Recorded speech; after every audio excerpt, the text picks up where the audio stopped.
교제하고 가시면 좋겠습니다. 자, 우리 말씀 읽도록 하겠습니다. 우리 미가서 7장 1절에서 13절 말씀인데 우리 한 절씩 교독하실 때 제가 먼저 읽습니다. 재앙이로다 나여 나는 여름 과일을 딴 후와 포도를 거둔 후 같아서 먹을 포도송이가 없으며 내 마음에 사모하는 처음 익은 무화과가 없도다. 경건한 자가 세상에서 끊어졌고 정직한 자가 사람들 가운데 없도다. 무리가 다 피를 흘리려고 매복하여 각기 그물로 형제를 잡으려 하고 두 손으로 악을 부지런히 행하는도다. 그 지도자와 재판관은 뇌물을 구하며 권세자는 자기 마음의 욕심을 말하며 그들이 서로 결합하니 그들의 가장 선한 자라도 가시 같고 가장 정직한 자라도 찔레 울타리보다 더하도다. 그들의 파수꾼들의 날 곧 그들 가운데에 형벌의 날이 임하였으니 이제는 그들이 요란하리로다. 너희는 이웃을 믿지 말며 친구를 의지하지 말며 내 품에 누운 여인에게라도 내 입의 문을 지킬지어다.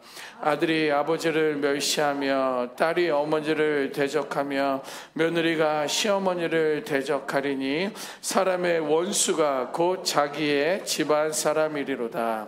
오직 나는 여호와를 우러러보며 나를 구원하시는 하나님을 바라보나니 나의 하나님이 나에게 귀를 기울이시리로다.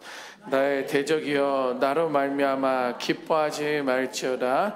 나는 엎드러질지라도 일어날 것이요 어두운 데에 앉을지라도 여호와께서 나의 빛이 되실 것이미로다.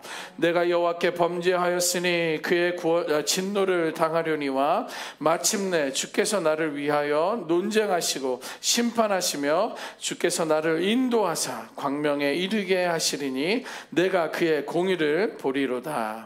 나의 대적이 이것을 보고 부끄러워하리니 그는 전에 내게 말하기를 내 하나님 여호와가 어디 있느냐 하던 자라. 그가 거리에 진흙같이 밟히리니 그것을 내가 보리로다. 내 성벽을 건축하는 날 곧 그 날에는 지경이 넓어질 것이라. 그 날에는 아수르에서 애굽 성읍들에게까지 애굽에서 강까지 이 바다에서 저 바다까지 이 산에서 저 산까지의 사람들이 내게로 돌아올 것이나. 함께 읽습니다. 그 땅은 그 주민의 행위의 열매를 말미암아 황폐하리로다. 아멘.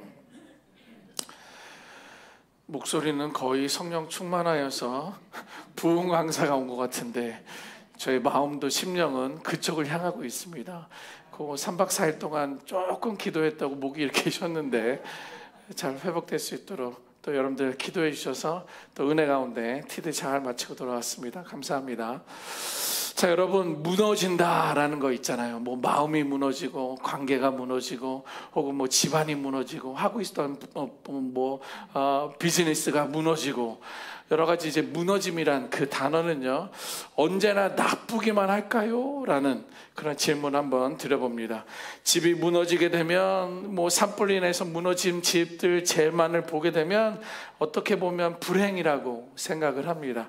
또 관계가 무너지면 그게 부부의 관계든 뭐 연인의 관계든 뭐 부모와 자녀와의 관계든 성도들과의 관계든 그러한 관계가 무너지면 아픔이 이제 있지요. 누가 잘했든 잘못했든.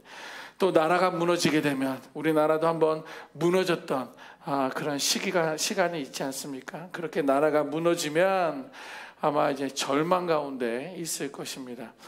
무엇보다도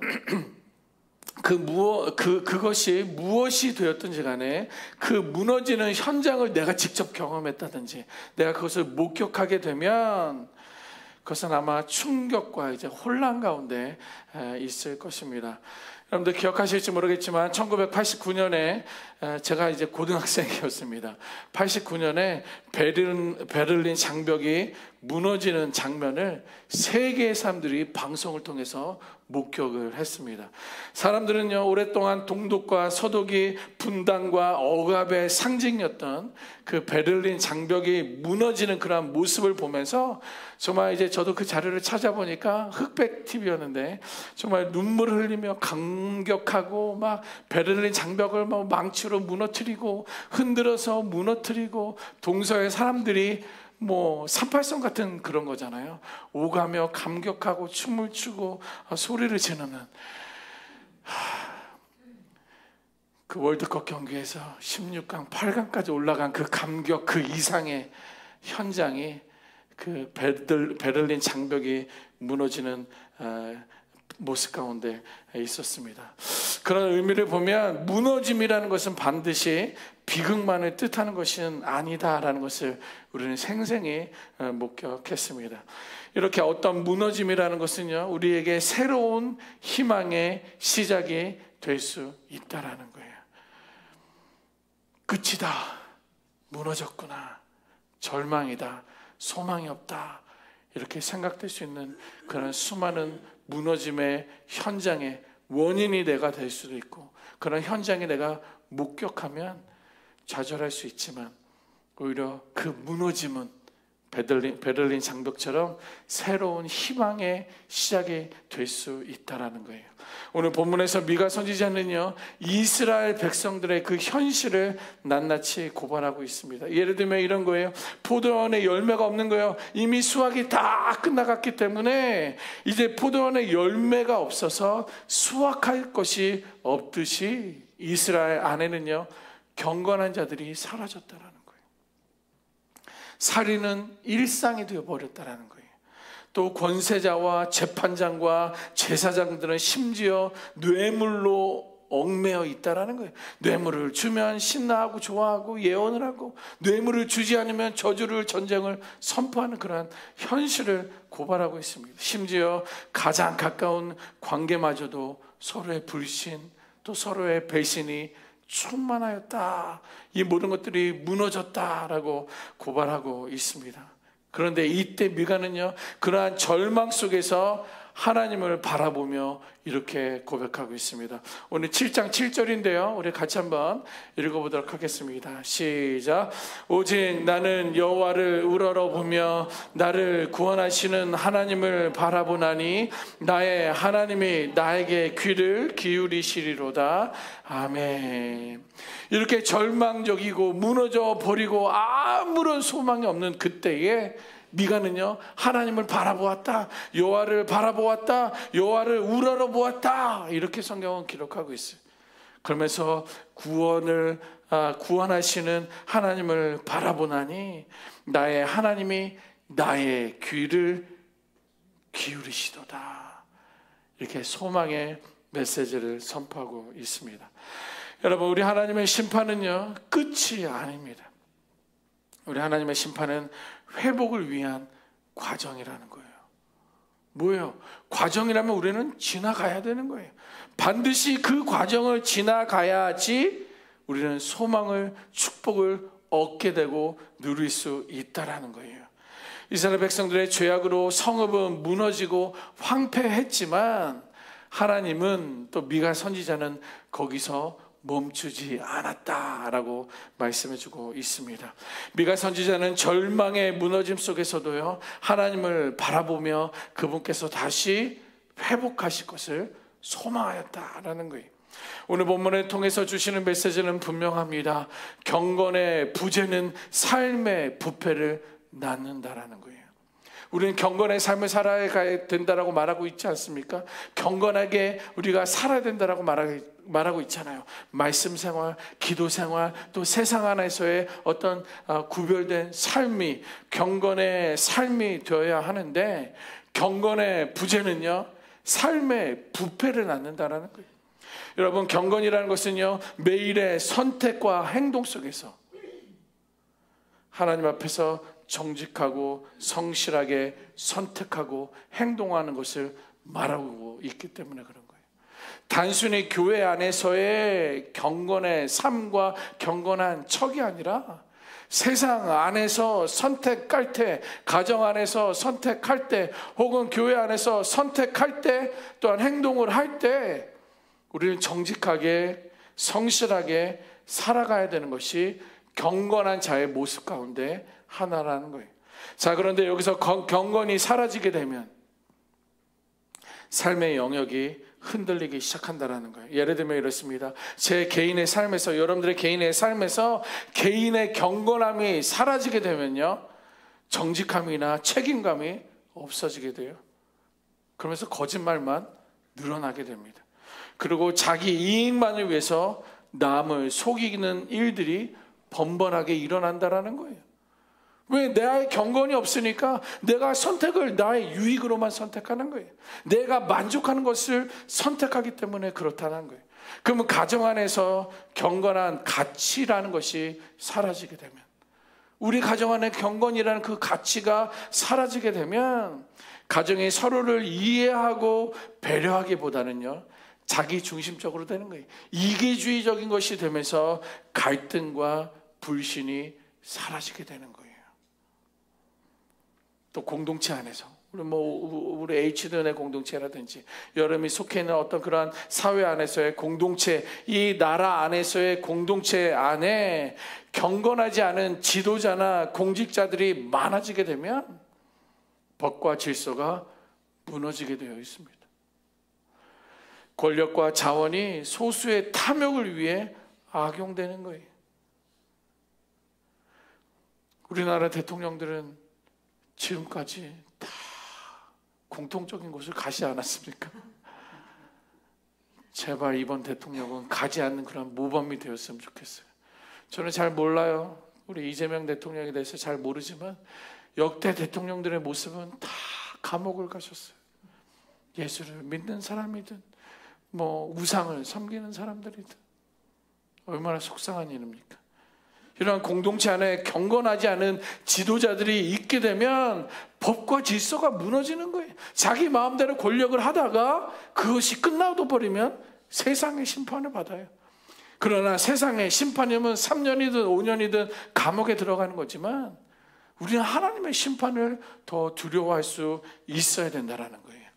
그래서 우리의 경건은요, 삶의 뿌리와 같다라고 이렇게 표현할 수 있습니다. 그래서 뿌리가 경건해야 나무가 튼튼하듯이 우리는 경건해야지 선택과 행동이 바르게 되고 건강하게 성장할 수 있다는 거예요. 뿌리가 썩으면 어떻게 돼요? 여러분들 더 잘 아시잖아요. 잎과 열매가 시들어가고요. 그 안에 우리가 경건이 없게 되면 삶은 자연스럽게 부패와 혼란으로 빠져들게 된다는 거예요. 이렇게 오늘 본문에서 미가가 고발하고 있는 이스라엘 백성들의 모습도 마찬가지예요. 그들 안에 경건이 없으니까, 하나님을 경외하는 섬김은 그 경건이 사라지니까 삶의 사회가 부패가 들어가고 있어요. 권력자들은요, 자기 욕심을 채우며 백성들을 착취합니다. 자기의 유익만을 구하면서 등쳐먹는 그런 인간들이 늘어나고 있는 거예요. 가정과 공동체는 서로를 믿지 못하고 배신하고 불신하는 이들이 경건이 사라지자, 하나님의 경외함이 사라지자 그 나라 가운데 충만하게 임하게 됩니다. 이때 오늘 우리가 기억해야 할, 붙들어야 할 메시지는 분명합니다. 그럼에도 우리 믿음의 사람들은 하나님을 우러러 보는 것이에요. 7절 말씀처럼 오직 나는 여호와를 우러러 본다라는 거예요. 나를 구원하시는 그 하나님을 바라본다라는 거예요. 하나님 앞에서 정직하고 성실하게 살아갈 때 개인이 회복되고 가정이 회복되고 공동체를 살리는 삶의 참된 뿌리가 될 줄 믿습니다. 그러므로 우리는 지금 어디에서 경건을 놓치고 있지는 않은지 하나님 앞에서 우리의 뿌리를 점검해 봐야 되는 거예요. 남의 뿌리만 확인하지 말고, 저 뿌리가 약간 썩은 것 같은데 물을 좀 많이 줬나? 태양을 바라보지 못하고 있나? 내 뿌리가 어떤지, 내 안에 경건의 뿌리, 하나님을 경외하는 뿌리가 여전히 튼실하게 있는지 점검해 봐야 돼요. 사람들에게 희망을 찾으면 반드시 실망하게끔 돼요.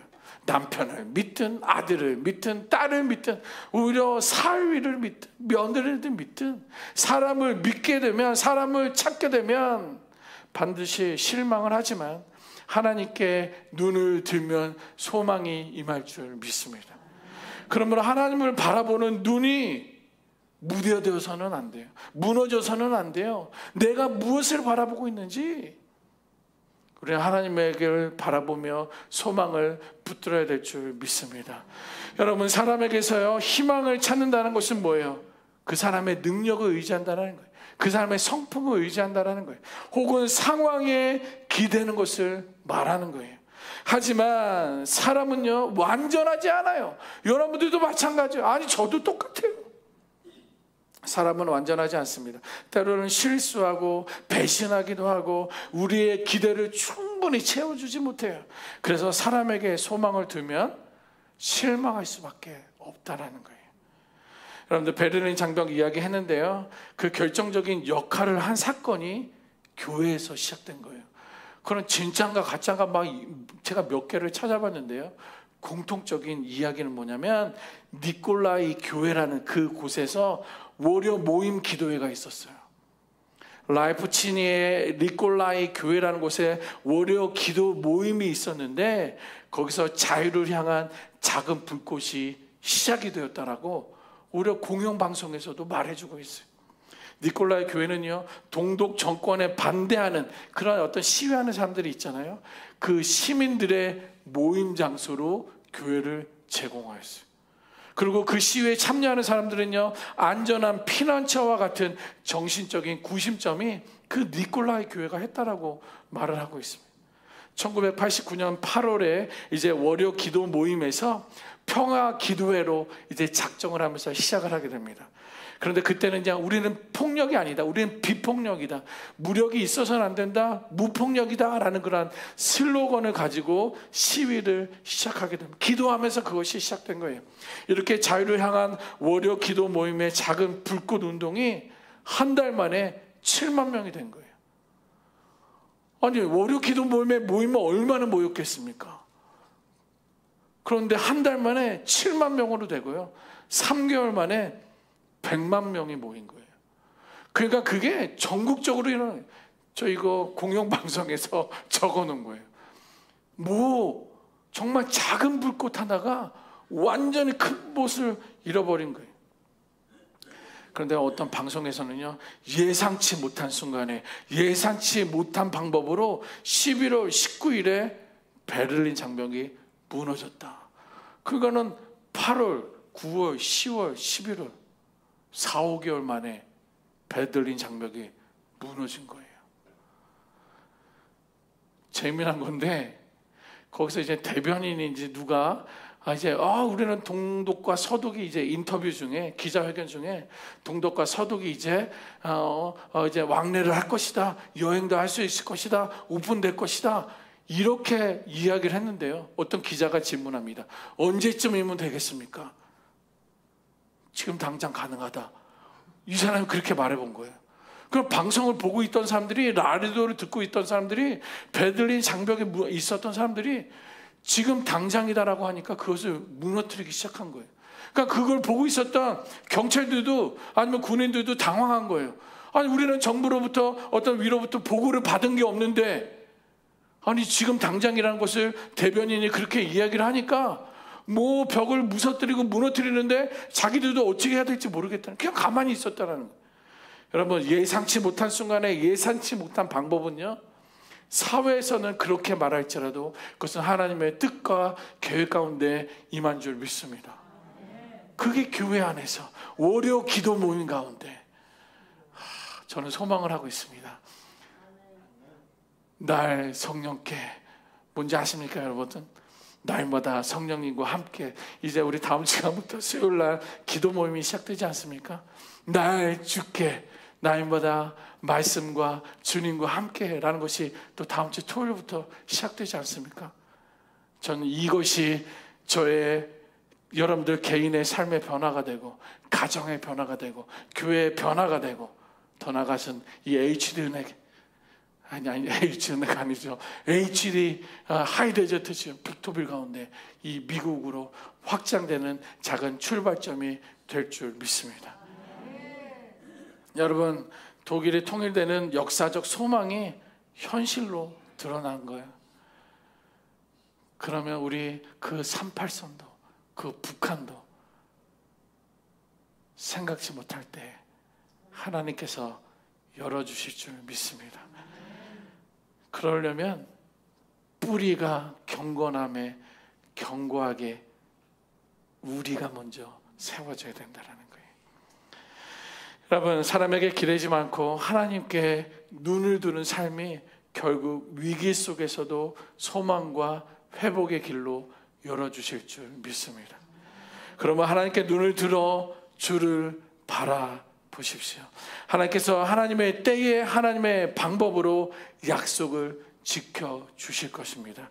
하나님께 시선을 고정하십시오. 삶의 무너짐 속에서도 소망을 잃지 않게 될 줄 믿습니다. 경건이 사라진 세상은요, 절망뿐이지만 하나님을 바라보는 자에게는 다시 소망이 열릴 것입니다. 이렇게 참된 소망을 사람에게서가 아니라 하나님께 세우신 뜻과 은혜 안에서 찾으실 수 있는 우리 모두가 되시기를 주님의 이름으로 축원합니다. 아멘. 기도하겠습니다. 하나님, 세상은 예상치 못한 순간에 예상치 못한 방법으로 베들린 장벽이 무너졌다라고 말하지만 그 작은 교회에서 그 월요 기도 모임 가운데 그 작은 불꽃이 큰 불을 일으켜 하나님의 일하심이 역사하심을 목격하는 그 이야기를 보고 확인하였습니다. 주님, 이 말씀을 붙드는 저희들 되게 하여 주옵소서. 이스라엘 백성과 당시 이스라엘 백성과 동일한 그러한 속상함과 부패와 악함이 이 미국과 한국과 전 세계 가운데 임하였지만 오늘 이 아침에 우리에게 주신 이 말씀을 들은 우리 성도들은 하나님의 향하여 눈을 우러러 볼 줄 믿습니다. 우리들을 통하여 변화가 회복이 치유가 소망이 시작될 줄 믿사오니 은혜 내려주시고 성령이여 함께하여 주시옵소서.